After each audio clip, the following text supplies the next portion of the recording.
देखिए आज जो ज्वाइनिंग थी ये हजरत बल कॉन्स्टिट्यूंसी से थी और आपने देखा ये लीडरान जो आज जितने भी और इनके साथी यहाँ इन्होंने ज्वाइन किया, इनका ताल्लुक दोनों नेशनल कॉन्फ्रेंस और पीपल्स डेमोक्रेटिक क्लियर है था। It should be as per the population. 70% आबादी को 30% जॉब्स नहीं हो सकती हैं, 70% आबादी को 70% जॉब्स। ये क्या है? ये कौन सा क्रिएटेड है नया कि नहीं? क्या शहरी श्रीनगर कहाँ जाएगा? जहां यहाँ अगर एससी की कोई आबादी ही नहीं है तो क्या रिजर्वेशन? किस लिए उनको रिजर्वेशन? यहाँ जो लोग रहते हैं उनके लिए उनके जॉब्स होने चाहिए। हम बड़े क्लियर हैं कि it should be based on the population और it should be based division wise. ये कहा जाता है हमें नहीं जी एससी को हमें देनी है, दे दें जनाब। जम्मू में वो रहते हैं, जम्मू के कोटा में से चले जाए, वहाँ के जॉब में से चले जाए। यहाँ मैंने किसी जमात को नहीं, मैंने उन जमातों को, वही जमातें दो हैं जिन्होंने यहाँ पिछले 75 साल में हुकूमत की है। और आप देख रहे हैं अभी जो मैंडेट मिला है, मैसिव मैंडेट मिला है, जो वादे किए थे एक भी पूरा नहीं हुआ है।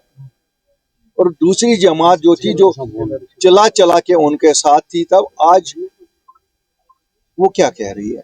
तब वो एक थे, कहते थे कि साहब ये दिल्ली के एजेंट सब लोग हैं, बाकी हम कोई फरिश्ते आए हुए हैं। तो फरिश्तों से हम कहते हैं कि भाई आज तुम फरिश्ते अगर थे तो ये लोगों के मसले मसाइल क्यों नहीं हल कर रहे हो?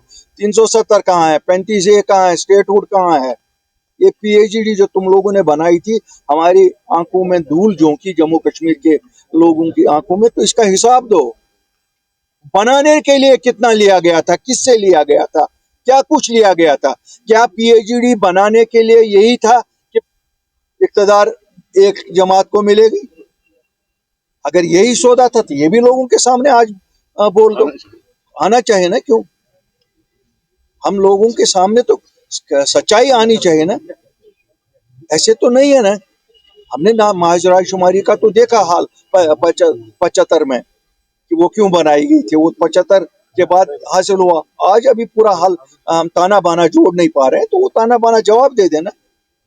ये आज गाँव जाके, गली गली जाके जब बात की जाती है, जब हम जैसी जमातों ने शुरू हुआ 2019 में इनको कहा कि आ जाओ, लोगों के मसले मसाइल इस वक्त इनकी रहनुमाई करो, तब इनमें से कोई तैयार नहीं था। तब गद्दारी थी कि आप LG साहब के पास क्यों जाते हो। आज तो इनको वहां से फुर्सत ही नहीं आती है लोगों में बाहर निकले।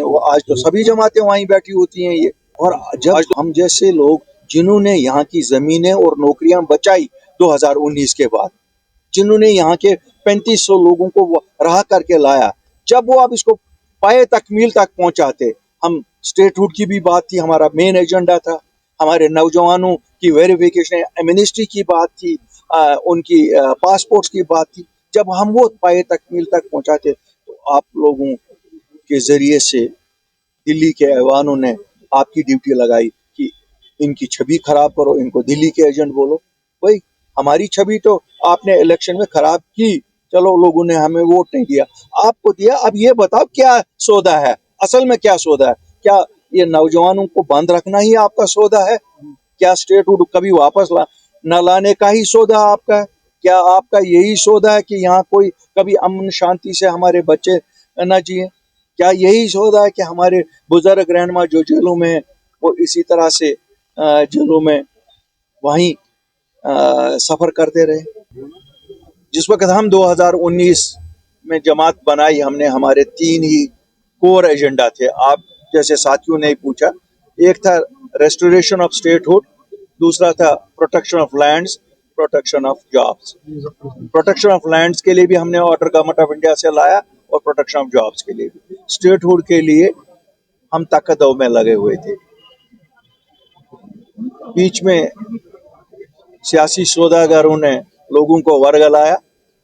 शायद जो हमने किया हम भी लोगों को समझा नहीं सके कि हमने क्या कुछ किया और हम क्या कर सकते हैं।